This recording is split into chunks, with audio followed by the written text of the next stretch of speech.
What happened? Da da da da da da.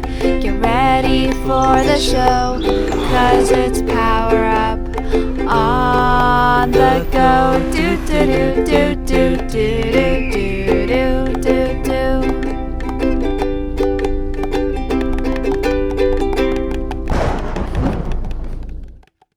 Hey everyone, I'm in the brand new kitchen here at PowerUp, and today we're going to be making some yummy vegetable stew.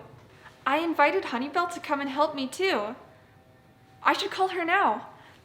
Honeybell! Honeybell! I think you have to use the bell. Oh, okay. After I ring the bell, let's all say Honeybell together. Honeybell!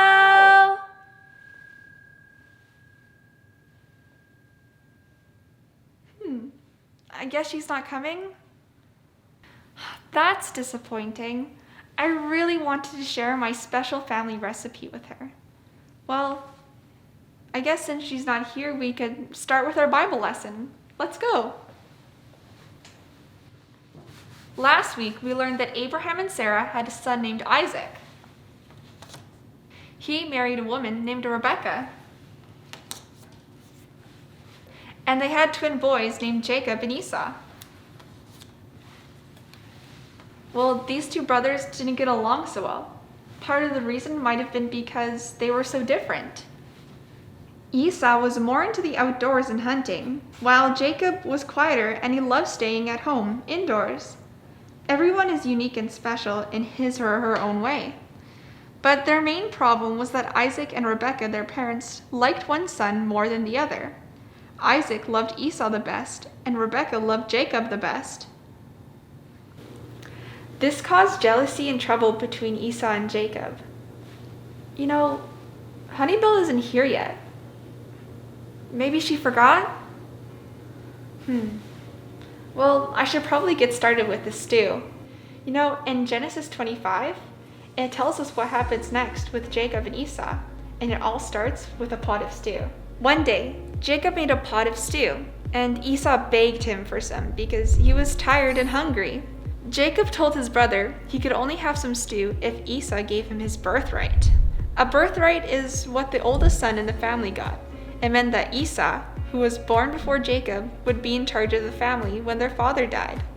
The birthright would have made Esau richer and more powerful than Jacob. So what do you think Esau should have done? Should he have traded his birthright for a bowl of stew? Of course not, but he did. Esau told Jacob he could have his birthright if he could just give him some stew. And so he did. Jacob and Esau both made bad choices that day. Years passed, and their father Isaac was very old and thought he was about to die. Isaac asked Esau to go hunting and to make him his favorite meal. Isaac's plan was to bless Esau after they ate the meal. Now Rebekah, who loved Jacob the most, overheard Isaac's plan for Esau. She wanted Jacob to have the blessing instead, so she came up with her own plan. While Esau was out hunting, Rebekah cooked Isaac's favorite dish, and Jacob pretended to be Esau. Isaac was almost blind, so he wouldn't be able to see that it was Jacob instead of Esau. Rebekah covered Jacob's arms with goat hair, so he would be hairy like Esau. Jacob wore Esau's clothes and took Esau's favorite meal to him. Isaac was surprised that Esau was able to hunt the food and fix it so quickly. So he asked his son to come closer. When Isaac touched Jacob, he felt the hairy arms and asked, "Is it really you, Esau?" Jacob lied to his father and said it was. Isaac ate the meal, and then he gave Jacob his special blessing. Oh, that must be Honeybell. I almost forgot. Hi, Honeybell. Howdy, Miss Ameris. I'm so ready to make some stew. I've been thinking about stew, reading about stew, even dreaming about stew. Stew, stew, stew, stew, stew. Oh, well, I don't know how to tell you this, but we also called you earlier and you didn't come. You did? Oh, yeah. I faintly remember hearing something, but I was busy then, and, well, it's not really late. I'm just on Southern time. So, when do we start? That's the thing, Honeybell. You were so late. I thought you just weren't coming, so I already made the stew. Oh. Oh, but you're just in time to help me clean up. Clean up? I don't want to help clean up. I wanted to make the stew. In fact, I think I'll be leaving about now. No, it's really fun to clean up. I've heard that one before. Well, it is. And we even have a garburator. Garble what? A garburator. Let me show you. So when you're done with food, you just take some and toss it into the sink. And then you press this button. And after you turn on the button, it grinds it all up. Well, howdy, baby. That might be the most amazing thing I ever did see. Cool, hey? Can I try? Sure. Oh, one sec. I'm getting a phone call. I'll be right back.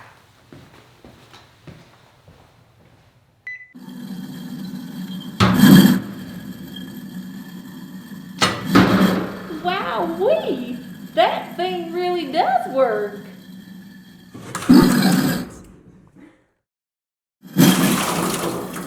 What about this? Oh dear!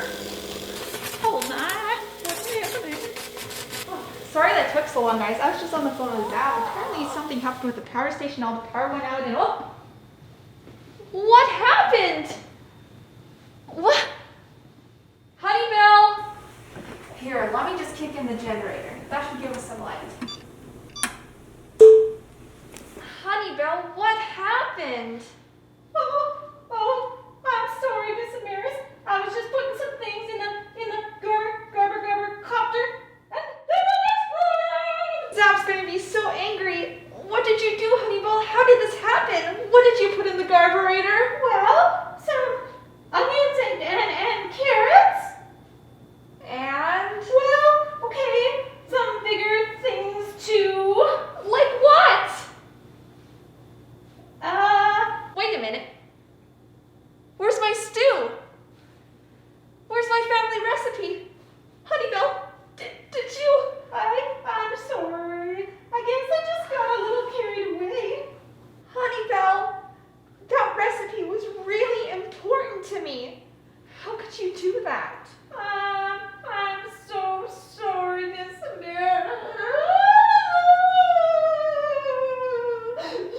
Oh, Honeybell, why did you think all of that could go in the garburator?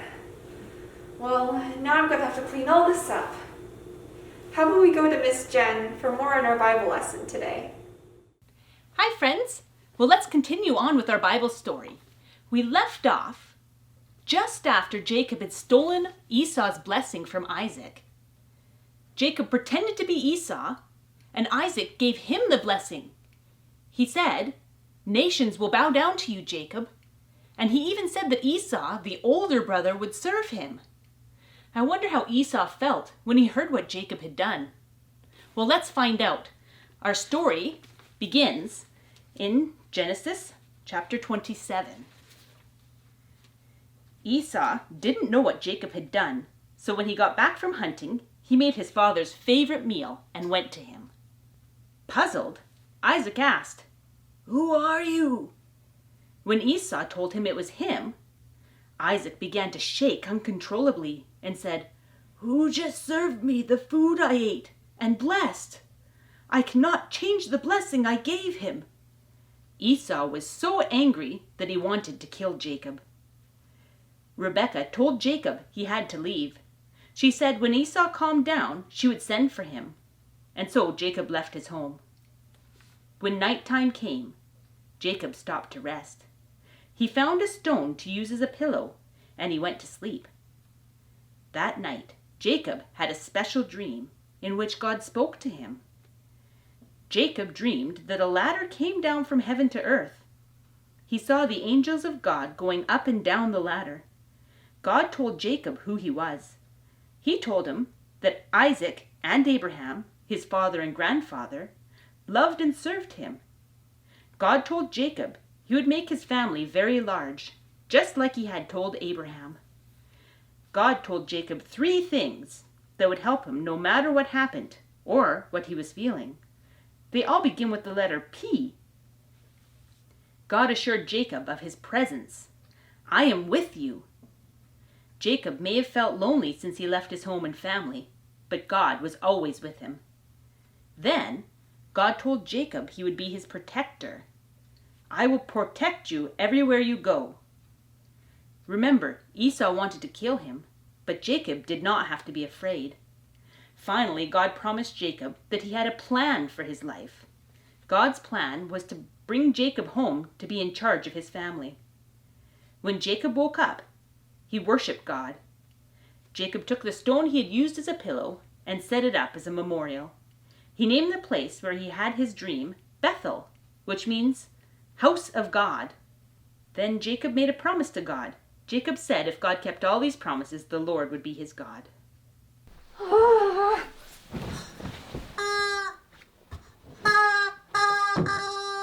That was exhausting. I still can't believe it took so long to clean that kitchen. And I'm still frustrated with Honeybell for making such a mess. I'm glad Miss Jen told you the rest of our Bible story, though. Do you remember all the things that God promised to Jacob? God promised Jacob his presence. He would always be with Jacob. He also promised Jacob his protection. He would keep Jacob safe. And he promised Jacob a plan, that one day he would bring him back home. But why did God promise Jacob so many good things when he was mean and tricked Esau? Jacob didn't really deserve any of the things God was giving him, but it was because of God's grace. Grace is a gift of getting something good that we don't deserve. For example, instead of punishing Jacob for all the things he did, God gave him amazing promises. He showed grace towards Jacob. We can also practice showing grace to each other. Why don't we visit the small family and see what grace looks like in our everyday lives?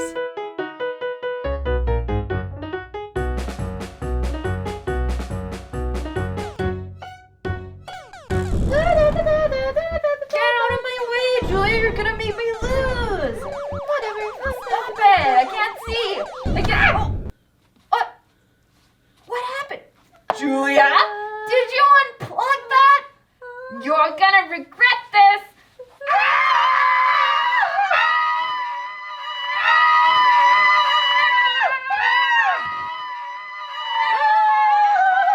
Hey, wait! What's this? Your favorite doll? No. Wouldn't it be a shame if she got a haircut? Wow! What's going on here? Jordan cut the hair of my favorite Barbie doll. Only because you unplugged my game when I was about to get the high score. Oh my, that is not okay. Ha! Whoa, neither of you did what was okay. Julia, you shouldn't have unplugged Jordan's game. And Jordan, it is not okay for you to react like that. Let's take a look in the Bible and see what it can teach us on how we can respond to in this type of situation. Ephesians 4:32. Be kind and compassionate to one another, forgiving each other, just as in Christ God forgave you. You see, the Bible tells us we need to be kind and have grace for each other, even when we're mad at someone for what they did.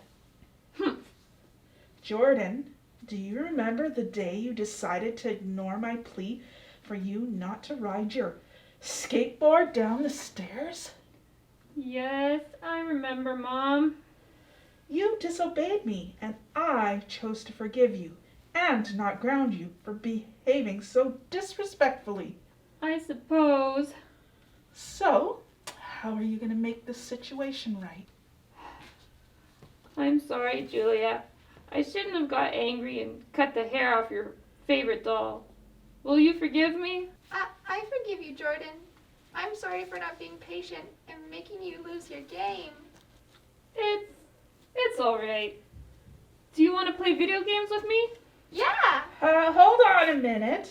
I love that you guys want to play together, but I think we're going to give the video games a break for the rest of the weekend. What? No! Well, I'm glad you forgave each other, but sometimes there are consequences to making bad choices. Besides, it's a beautiful day outside. You guys should go out and get some fresh air. Okay. Jordan and Julia learned that it's important to have grace with each other. Jordan needed to have grace with Julia for unplugging his game. And Julia also needed to have grace with Jordan when he cut off her doll's hair. In this case, they showed each other grace by forgiving each other. However, there are still consequences for the bad things we do. Like not being allowed to play video games for a while. You're right, Curly. God shows us grace all the time. Even though we sin and do bad things, Jesus showed us ultimate grace when he died on the cross, that we could be in heaven with him forever. We're told that in our memory verse. In fact, I have it up here on my wall. For it is by grace you have been saved, through faith, and this is not from yourselves. It is the gift of God, not by works, so that no one can boast. Ephesians 2:8-9. We'll talk about this verse more later, but the first part reminds us that it is by grace we have been saved. God's grace, that is. Exactly, Curly. Since God shows us so much grace, we should also show grace to others. Oh, I guess you're right. I do need to show some more grace towards Honeybell. Well, I guess I better call her. Thanks, Curly.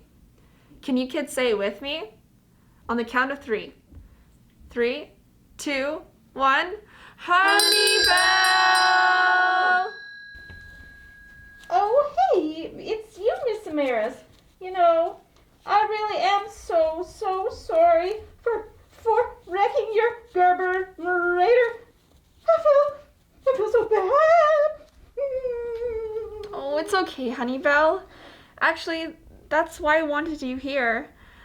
I wanted to tell you that I forgive you, and that I'm sorry for getting mad at you. Oh, Miss Ameris, that makes me feel so much better. In fact, it makes me want to sing.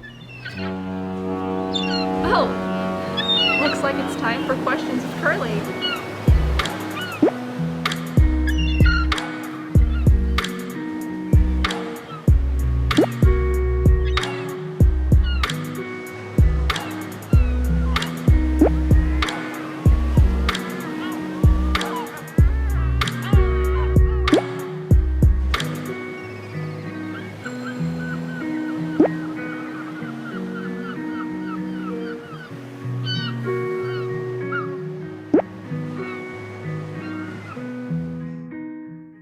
Well, that's all the time we have for today. See you next time on PowerUp on the Go.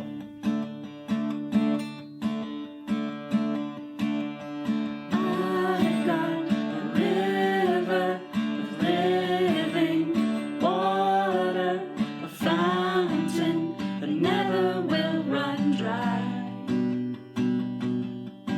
It's an open heaven you're releasing, and we will never be denied.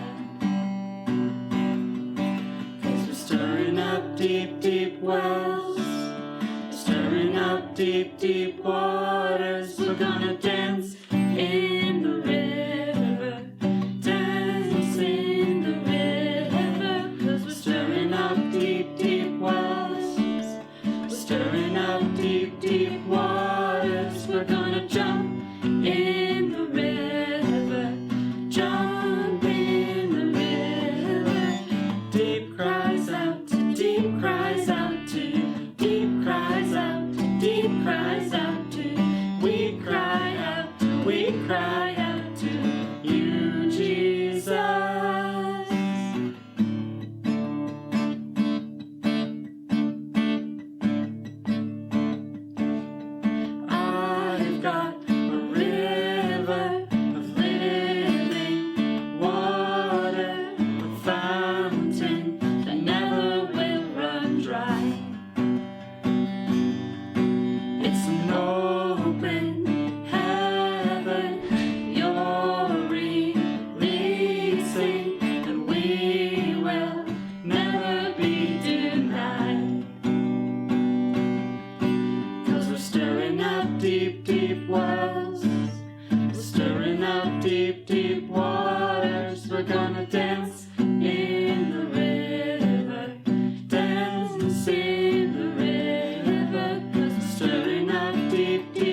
jump in the river. Jump, jump, jump, jump, everybody. If he goes to the left, then we'll go to the left. And if he goes to the right, then we'll go to the right. We're gonna dance, dance, dance, dance in the river. Dance, dance, dance, dance, everybody. If he goes to the left, then we'll go to the left. And if he goes to the right, then we'll go to the right. We're gonna shout, shout.